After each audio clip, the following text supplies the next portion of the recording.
6টি মাস চলে গেল, বাংলাদেশ ফ্যাসিবাদীদেরকে তাড়ালো, কিন্তু ফ্যাসিবাদের বোঝা এখনো এটিএম আজহারুল ইসলামের ঘাড়ের উপরে রয়ে গেল। এক এক করে জাতীয় নেতৃবৃন্দ সবাই বের হয়ে আসলেন, এখনো আজহারুল ইসলাম অন্ধকার প্রকোষ্ঠে থেকে গেলেন কারাগারে। তাই আমি মনের কষ্ট নিয়ে সেদিন বলেছি যে আজহার ভাইকে ভিতরে রেখে আমি আর বাইরে থাকতে চাই না। আমি সরকারকে অনুরোধ করেছি আগামী 25 তারিখ আমি স্বেচ্ছায় নিজেকে আইন শৃঙ্খলা বাহিনীর হাতে তুলে দিয়ে বলবো আমাকে গ্রেপ্তার করুন এবং আমাকে কারাগারে পাঠান। যেদিন আজহারুল ইসলামের মুক্তি হবে তার পরের দিন আমার মুক্তিটা দিয়েন। 13টি বছর কারাগারের অন্ধকার প্রকোষ্ঠে দুঃখে দুঃখে জীবনের সাথে তিনি লড়াই করছেন। এই সময়টা প্রিয়তমা সহধর্মিণীকে তিনি হারিয়েছেন। এই সময়টা তার পরিবার ছিন্ন ভিন্ন হয়ে গিয়েছে। সেই মানুষটার উপরে আর জুলুম করবেন না, দয়া করে তাকে এখনই মুক্তি দেওয়ার ব্যবস্থা করুন। যদি মুক্তি না দেন, বাংলাদেশ জামাতে ইসলামীকে সরাসরিভাবে আক্রমণ করতে এই দেশের 3 কোটি প্রাপ্তবয়স্ক মানুষ সমর্থন করে এই 3 কোটি মানুষকে জেলে নেওয়ার জন্য প্রস্তুত হয়ে যাবে।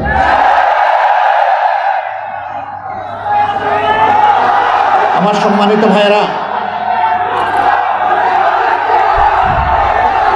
এই 54 বছরে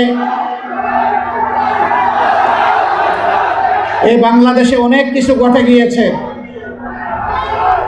দফায় দফায় রক্তের বন্যা বয়ে গিয়েছে। আমি কথা লম্বা করব না, আপনাদের দিকে তাকায় আমার খুব কষ্ট হচ্ছে। আমরা ছায়ায় আছি আর আপনারা কঠোর রোদের মধ্যে আছেন। আমি খুব সংক্ষেপে 2-4টি কথা বলে শেষ করতে চাই। এই 54 বছরে অনেক দলের শাসন আপনারা দেখেছেন, অনেক আদর্শের কথা আপনারা শুনেছেন, কিন্তু সংখ্যাগরিষ্ঠ মানুষের প্রিয় আদর্শ ইসলামের শাসনটাই দেশবাসীর দেখার সুযোগ হয় নাই। জানি না এইটুকু হায়াত পাবো কিনা। মহান আল্লাহর কাছে ভিক্ষা চাই, হে আল্লাহ, এতগুলো মানুষকে যখন তুমি দৌলতে ইমান দান করেছ, মেহেরবানি করে সেই ইমানের সোর্স কোরআনকে বাংলাদেশের শাসন ক্ষমতায় তুমি বসায় দাও। এর জন্য তুমি আমাকে, আমার সঙ্গীদেরকে কবুল করো। এদেশের কোরআন প্রেমী মানুষগুলোকে কবুল করো। অনেকে অপবাদ ছড়ায়, পরিকল্পিত অপবাদ। বুঝলাম কোরআনের শাসন কায়েম হলে ভালো হবে, কিন্তু এদেশে তো অন্য ধর্মের মানুষরা আছে। অবশ্যই আছে, দুনিয়ার এমন কোনো রাষ্ট্র নাই যেখানে বিভিন্ন ধর্মের মানুষ নাই। বাংলাদেশেও আছে। কত পার্সেন্টেজে আসে এটা আমি বলতে চাই না। কেন বলতে চাই না? এটাও আর একটা বৈষম্য। আমরা গভীরভাবে বিশ্বাস করি এদেশে যারাই জন্মগ্রহণ করবে তারা এদেশের গর্বিত নাগরিক। ধর্ম তার নিজস্ব ব্যাপার। রাষ্ট্রের দায়িত্ব হচ্ছে নাগরিকের হাতে তার অধিকার তুলে দিতে হবে। আমাদের সংবিধান, বিদ্যমান সংবিধান ও অধিকারের কোনো তারতম্য এখানে নেই এবং কোরআনের সংবিধানেও নাই। সেদিন একজন অমুসলিম দায়িত্বশীল নেতা আমাকে জানতে চাইলেন, তো যদি নাই তাহলে আমাদের কাছ থেকে আলাদা একটা কর নেবেন কেন ইসলামী রাষ্ট্র হলে? আমি বললাম, আপনি যথার্থই বলেছেন। আপনি কি ইসলামী রাষ্ট্রে জাকাত দেবেন? না, তা তো প্রশ্নই উঠে না। আমি মুসলমান না, আমি জাকাত দেবো কেন? আইলাম, তাইলে এইটাকে এখানে রাখলাম যে মুসলমানরা জাকাত দেবে। আপনি এগ্রি? বলে যে হ্যাঁ, আমি এগ্রি। আমি বললাম, রাষ্ট্রের উন্নয়ন এবং অধিকার সবার জন্য যদি সমান হয়, তো একজন জাকাত দিল, অর্থাৎ একটা ট্যাক্স দিল, ইসলামী ট্যাক্স, আপনি কিছুই দিলেন না, তো অধিকার সমান পাবেন কীভাবে? আপনাকেও একটা ট্যাক্স দিতে হবে, ওই ট্যাক্সটাই শুধু আপনার কাছ থেকে নেওয়া হবে। তবে হ্যাঁ, কোনো মানুষ সে যে ধর্মেরই হোক, মুসলমান যদি সম্পদশালী না হয় তার উপরে কোনো জাকাত ফরজ নাই, আর জাকাতের নফল বলেও কিছু নাই। গরিব সাদাকা করতে পারবে, কিন্তু তার উপর জাকাত ফরজ নয়। ঠিক অনুরূপভাবে একজন হিন্দু, বৌদ্ধ, খ্রিস্টান তিনি যদি অসহায় হন, গরিব হন, তিনি ট্যাক্স দিবেন না, উল্টা রাষ্ট্র তার দায়িত্ব নেবে। কর্মক্ষেত্রে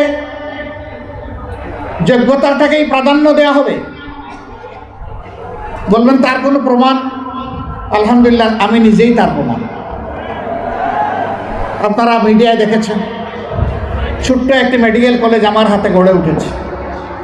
মানুষ বলে এটা অনেক বড় মেডিকেল কলেজ, আমি বলি খুব ছোট মেডিকেল কলেজ। দুনিয়াটাই ছোট, আর মেডিকেল কলেজ কত বড় হবে? সেখানে 2200 কর্মকর্তা কর্মচারী কাজ করেন। সেখানে বাংলাদেশে বিদ্যমান 4 ধর্মের, সকল ধর্মের মানুষ আছেন। গুরুত্বপূর্ণ দায়িত্বে হিন্দু, বৌদ্ধ, খ্রিস্টান ধর্মের মানুষেরা আছেন। যেমন আছেন ইসলাম ধর্মের অনুসারীরা। আমরা ওখানে ধর্ম দেখে তাদেরকে নিয়োগ দেইনি। আমরা দিয়েছি আমার এই প্রতিষ্ঠানের আমানত কার কাছে নিরাপদ, কে যোগ্যতার সাথে আমার রোগীদেরকে সেবা দিতে পারবে, আন্তরিকতার সাথে সেবা দিতে পারবে, আমরা তাদেরকে সেখানে নিয়োগ দিয়েছি। ছাত্রীদের জন্য ডেজিগনেটেড এই মেডিকেল কলেজ, এখানে ছাত্র ভর্তি করি না আমরা। সেখানে এটাও আমরা দেখি না যে এই ছাত্রীটা কোন ধর্মের। আমরা দেখি আমরা একটা মানবিক ছাত্রী এবং একটা মানবিক চিকিৎসক তাকে দিয়ে তৈরি করতে পারবো কিনা, এমন যাদেরকে পাই আমরা তাদেরকে সেখানে ভর্তি করি। এটি ছোট বাংলাদেশ। জামাতে ইসলামীর বর্তমান কেন্দ্রীয় কর্মীর প্রতিষ্ঠান, এটা যেমন হবে আগামী বাংলাদেশও ঠিক তেমন হবে ইনশাআল্লাহ। একজন সাংবাদিকের মুখের দিকে তাকাইয়ে মনে হলো হি ইজ কনফিউজড।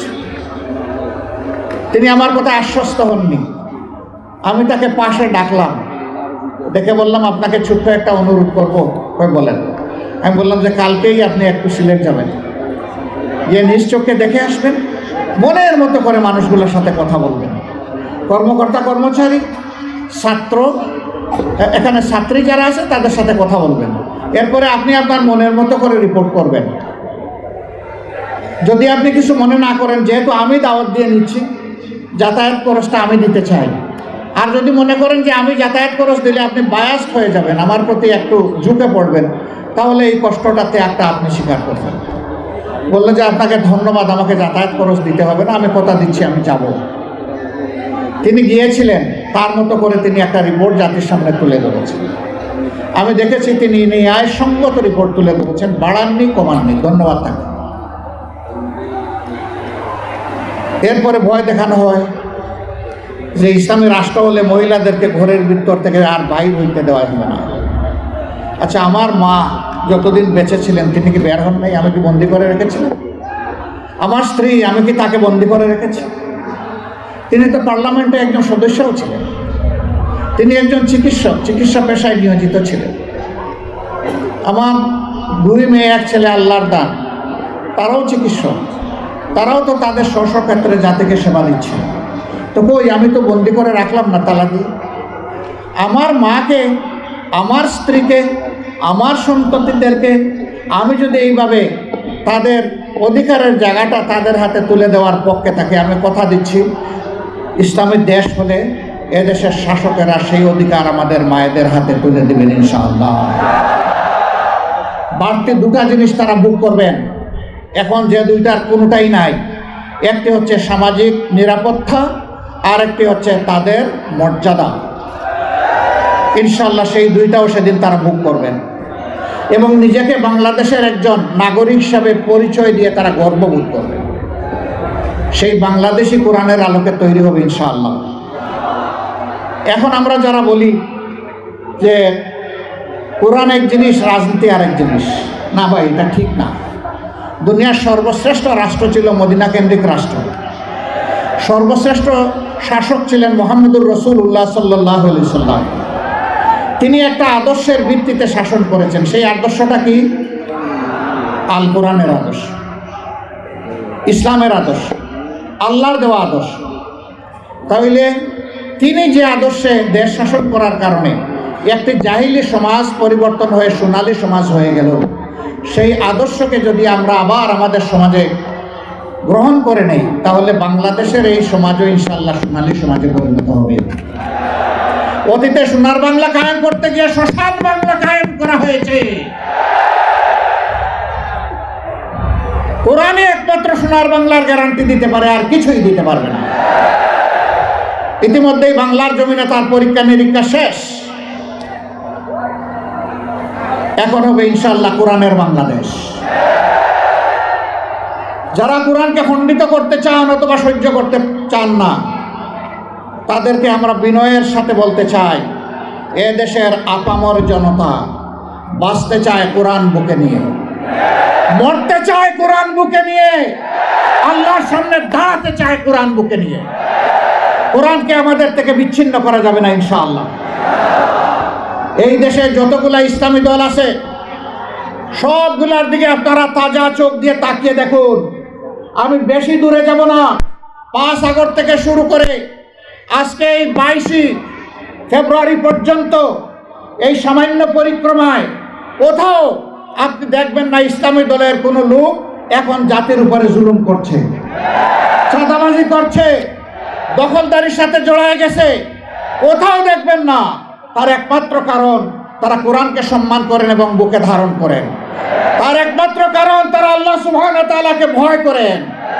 যাদের অন্তরে আল্লাহর ভয় আছে তারা মানুষের উপর জুলুম করতে পারে না। তারা মানুষকে ভালোবাসে, তারা মানুষকে শ্রদ্ধা করে। তারা দেখে না এ মানুষের পেশা কি, শিক্ষা কি, তার গোষ্ঠী কি, এইটা দেখে না। দেখে সে আল্লাহর সৃষ্টি আশরাফুল মাখলুকাত। আল্লাহ যাকে শরাফতি দান করেছেন, আমার দায়িত্ব তাকে সম্মান করা।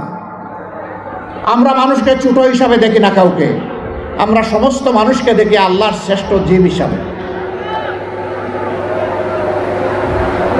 আপনাদের পাশেই বিশাল নদী আছে।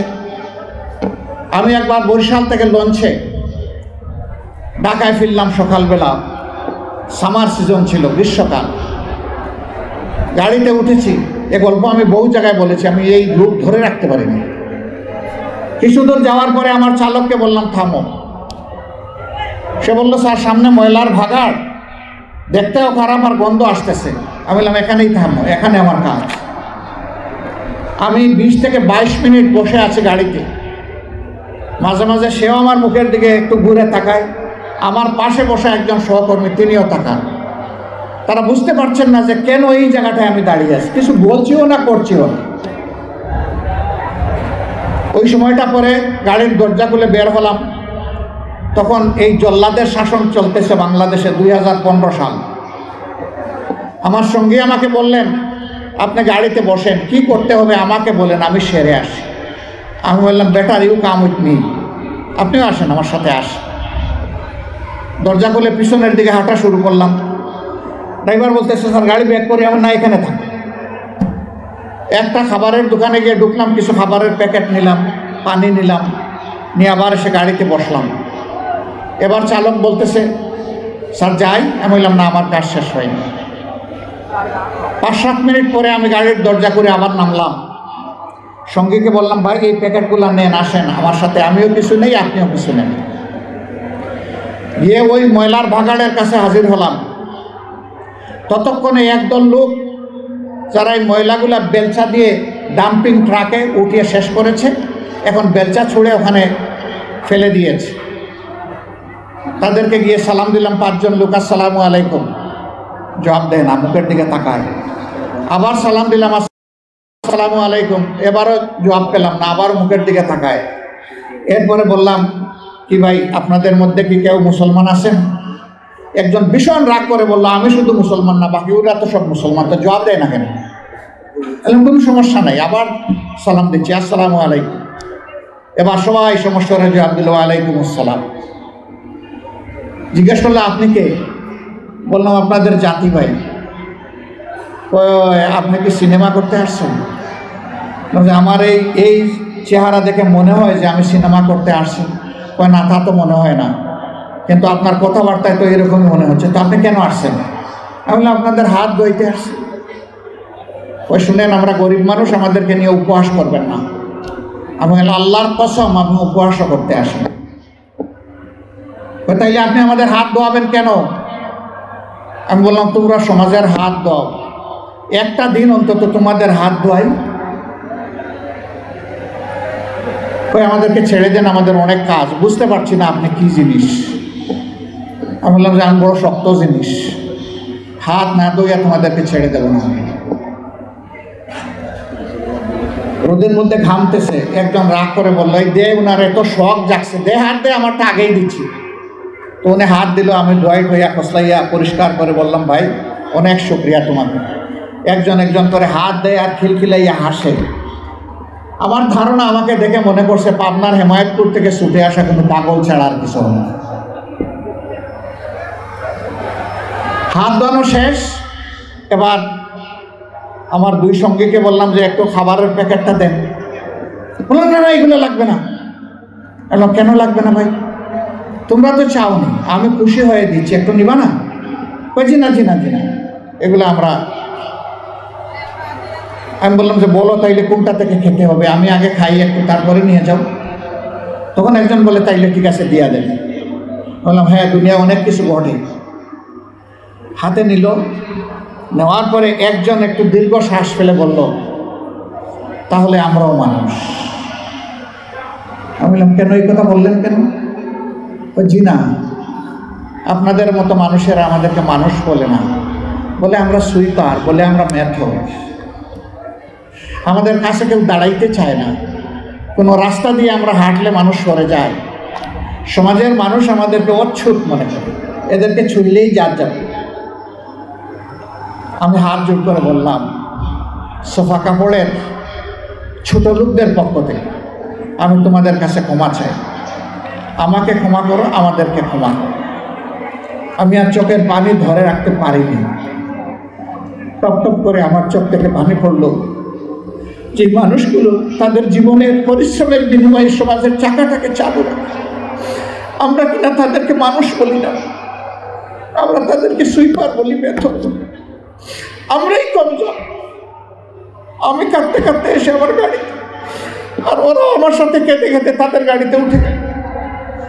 সম্মানিত ভাইয়েরা, কেন এই ব্যাপারটা? এদের ছাড়া কি এই সমাজ চলবে? যদি না চলে তারা, তাইলে এই সমাজে তারা একটু স্বীকৃতি পায় না কেন? একটু মর্যাদা কেন পায় না তারা? এটা পায় না এই কারণে, এই শাসনটা আল্লাহর দেওয়া বিধান অনুযায়ী নয়, এই কারণেই পায় না। যদি আল্লাহর দেওয়া বিধান অনুযায়ী পাইতো, তাহলে ওরাও নিজেদেরকে সম্মানিত মনে করত, তাদের মুখ দিয়ে এই কথা বের হয়ে আসতো না, যাক আজকে বুঝতে পারলাম যে আমরাও মানুষ। আক্ষেপে সুরে এই কথা তারা বলতো না। ভাই, আমরা এইরকমই একটা মানবিক বাংলাদেশ চাই। এই বাংলাদেশটাকে আমরা সবাই চাই, শিওর সবাই চাই।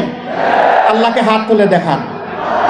হে রাব্বুল আলামিন, তুমি সাক্ষী থাকো, আল্লাহ তুমি সাক্ষী থাকো, আমরা তোমার কোরআনের ভিত্তিতে একটা ইনসাফের মানবিক বাংলাদেশ চাই, যেখানে মানুষ সবাইকে সম্মান করবে, ভালোবাসবে। এই বাংলাদেশটা আল্লাহ তুমি আমাদেরকে দান করো।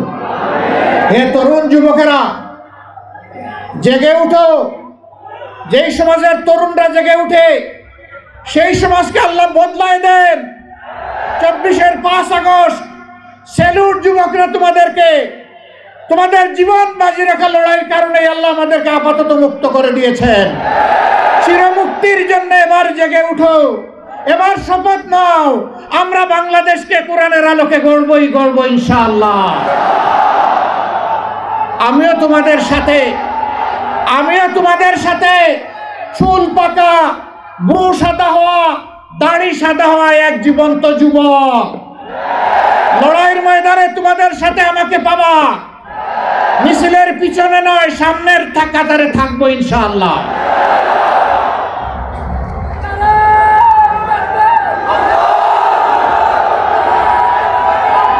আমাদের যুবকেরা আমাদের স্বপ্ন, আমাদের যুবকেরা আগামীর বাংলাদেশ।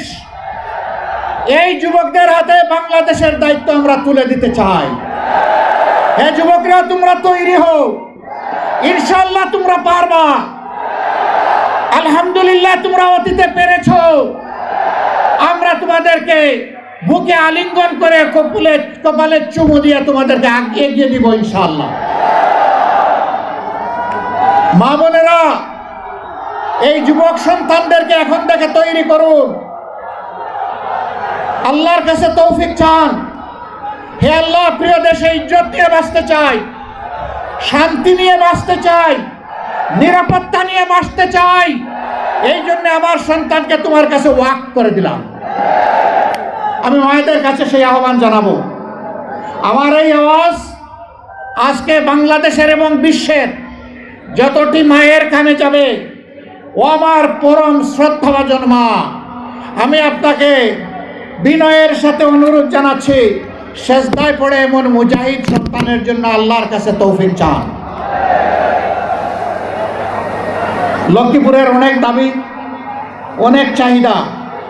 লক্ষ্মীপুরকে ফুলের বাগানে সাজানোর সুযোগ ছিল, কিন্তু এই লক্ষ্মীপুরকে ছোপ ছোপ রক্ত আর খাড়ি খাড়ি লাশ দিয়ে সাজানো হয়েছিল। ইনশাআল্লাহ মানবিক বাংলাদেশ, ইনসাফের বাংলাদেশ, কোরআনের বাংলাদেশ কায়েমের মধ্য দিয়ে আমরা লক্ষ্মীপুরবাসীর স্বপ্ন বাস্তবায়নে তাদের সাথে থাকবো, তাদের বুকের ভিতরে থাকবো। সকল ন্যায্য দাবি পূরণে আমরা অঙ্গীকারবদ্ধ।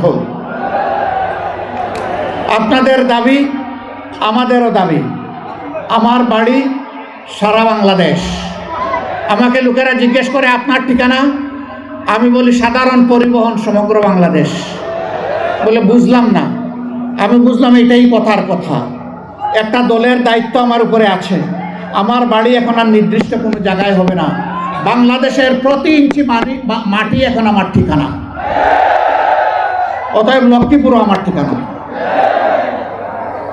আপনারা কষ্ট করে এসেছেন, তির্যক রোদের মধ্যে বসে কথাগুলো শুনেছেন। আপনারা ভালোবাসা বুকে নিয়ে এখানে এসেছিলেন, তাই না? সত্যি আপনারা ভালোবাসা নিয়ে এসেছিলেন? কার জন্য এই ভালোবাসা? কার জন্য এই ভালোবাসা? হে আল্লাহ, তুমি সাক্ষী থাকো, তোমার জাতের কসম, আমাদের সমস্ত ভালোবাসা শুধু তোমার জন্য। এই ভালোবাসাকে মায়া করে তুমি তোমার প্রিয় জান্নাতে পৌঁছে দিও রব। আর এই ভালোবাসা দিয়ে তুমি এই বাংলাদেশকে সুন্দর করে দাও, পাক সাফ করে দাও। সবাইকে অসংখ্য ধন্যবাদ। আল্লাহ হাফিজ। বাংলাদেশ জিন্দাবাদ। বাংলাদেশ জামাতে ইসলামী জিন্দাবাদ। আসসালামু আলাইকুম ওয়া রাহমাতুল্লাহ। আমিরে জামাত মহোদয়কে লক্ষ্মীপুর জেলার পক্ষ থেকে আন্তরিক মোবারকবাদ, অভিনন্দন জানাচ্ছি। সম্মানিত সভাপতি এখন বক্তব্য রাখবেন। সমাপনী বক্তব্য মাস্টার রুহুল আমিন ভূঁইয়া। আসসালামু আলাইকুম ওয়া রাহমাতুল্লাহি ওয়া বারাকাতুহু। বাংলাদেশ জামাত ইসলামী লক্ষ্মীপুর জেলা শাখার উদ্যোগে আজকের এই গণজামায়াতে মহতরাম প্রধান অতিথি বাংলাদেশ জামাত ইসলামীর সম্মানিত আমির মহতরাম আমির জামাত জনাব ডাক্তার শফিকুর রহমান সাহেব সহ কেন্দ্রীয় এবং স্থানীয় নেতৃবৃন্দ, প্রাণপ্রিয় উপস্থিতি, আমরা সবাই বলি আলহামদুলিল্লাহ, আলহামদুলিল্লাহ, আলহামদুলিল্লাহ। আজকের এই সমাবেশ থেকে আমরা একটি সবক পাচ্ছি, লক্ষ্মীপুরের প্রতি ইঞ্চি মাটি ইসলামের হবে। লক্ষ্মীপুরের ইসলামের ঝান্ডা উড়িয়ে ওই রামগতি থেকে রামগঞ্জ পর্যন্ত, ওই 4 লক্ষ্মী বংশী থেকে ওই চন্দ্রগঞ্জ পর্যন্ত প্রত্যেকটি জায়গায় ইসলামের ঝান্ডা উড়িয়ে আমরা এই জমিনকে পরিপূর্ণ ইসলামের আলোকে ঢেলে সাজাতে চাই। প্রিয় উপস্থিতি, আজকের এই সমাবেশে আপনারা যারা অত্যন্ত খরতাপ সহ্য করে ধৈর্য সহকারে বসেছিলেন, সমাবেশের পক্ষ থেকে সবাইকে জানাচ্ছি মোবারকবাদ। কেন্দ্রীয় নেতৃবৃন্দ সময় দিয়েছেন, সাংবাদিক বন্ধুগণ অনেক কষ্ট করেছেন, প্রশাসনের নেতৃবৃন্দ আমাদেরকে যথেষ্ট সহযোগিতা করেছেন। সকলের সহযোগিতায় আমরা একটি সার্থক সমাবেশ করতে পেরেছি। এজন্য সকলের প্রতি কৃতজ্ঞতা প্রকাশ করছি, আল্লাহ তাআলার শুকরিয়া আদায় করছি। আমরা মনে করতে চাই লক্ষ্মীপুরের জন্য আজকের এই সমাবেশে বক্তব্যগুলি মাইল ফলক হবে। বিশেষ করে মহতরাম আমির জামাত যে আহ্বান জানিয়েছেন, আমাদের সম্মানিত সহকারী সেক্রেটারি মঞ্চে বসা কেন্দ্রীয়, আঞ্চলিক এবং স্থানীয় নেতৃবৃন্দ, বন্ধু সংগঠনের সম্মানিত নেতৃবৃন্দ, আজকের জনসভায় উপস্থিত প্রিয় লক্ষ্মীপুর জেলার আপামর জনগণ, মিডিয়ার সম্মানিত বন্ধুগণ, আমি আল্লাহ রাব্বুল আলামিনের শুকরিয়া আদায় করছি। আজ থেকে ঠিক 1 বছর আগে এই লক্ষ্মীপুরের মাটিতে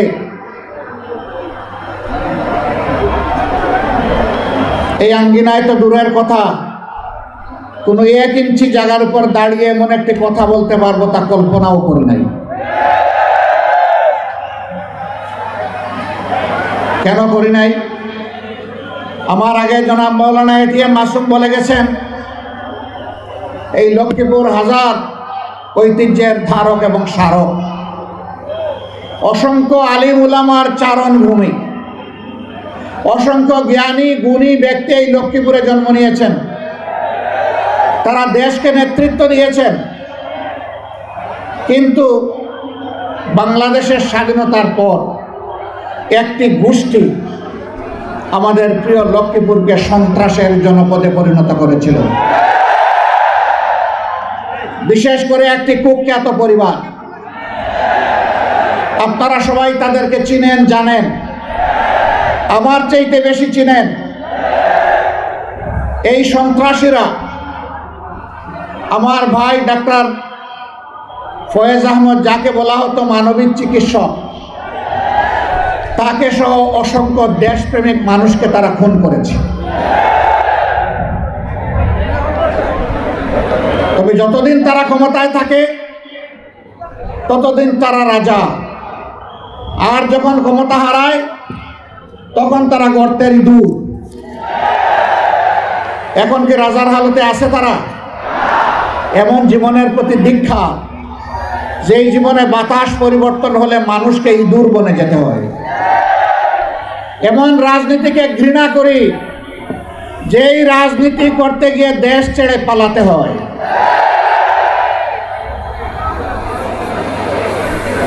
আসুন এমন জীবন গঠন করি, যেই জীবন সর্বাবস্থায় আমার জন্য সম্মানের হয়, ফাঁসির রশিতে ঝুললেও যেন সম্মানের হয়, ফাঁসির পাতাটনের উপর দাঁড়ালেও যেন সম্মানের হয়, আবু সাইদের মতো বুক পেতে গুলি নিলে সেটাও যেন আনন্দের হয়।